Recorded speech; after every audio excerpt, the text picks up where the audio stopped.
মিথ্যা ও ভুল তথ্য দিয়ে প্রচারিত সংবাদের প্রতিবাদ জানিয়েছেন দৈনিক আমাদের কক্সবাজার পত্রিকার ভারপ্রাপ্ত সম্পাদক ডক্টর মোহাম্মদ সানাউল্লাহ। তিনি জানান, একটি পক্ষ স্বার্থ হাসিলে ভুল তথ্য দিয়ে তিনি সহ তার সহকর্মীদের বিরুদ্ধে উদ্দেশ্যপ্রণোদিত সংবাদ প্রচার করেছে।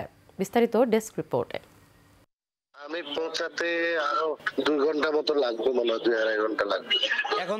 তথ্য বিভ্রাটে হয়রানি নতুন কিছু নয়, এমনই এক ষড়যন্ত্রের শিকার দৈনিক আমাদের কক্সবাজার পত্রিকার ভারপ্রাপ্ত সম্পাদক ডক্টর মোহাম্মদ সানাউল্লাহ। শুধু তিনিই নন, ষড়যন্ত্রের শিকার দৈনিক আমাদের কক্সবাজার পত্রিকার প্রকাশক ও সম্পাদক মিজানুর রহমান চৌধুরী এবং নির্বাহী সম্পাদক মোহাম্মদ আয়াস রনি। তাদের দাবি, এশিয়ান টেলিভিশনে প্রচারিত অনুসন্ধানমূলক অনুষ্ঠানে অসত্য ও বানোয়াট তথ্য দিয়ে মিথ্যাচার করেছে একটি কুচক্রী মহল। এতে সামাজিক ও মানসিকভাবে হেয় প্রতিপন্ন হয়েছেন বলেও জানান ভুক্তভোগীরা।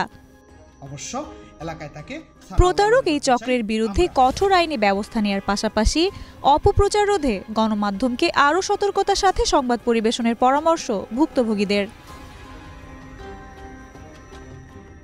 সানজিদা হক, এশিয়ান টেলিভিশন।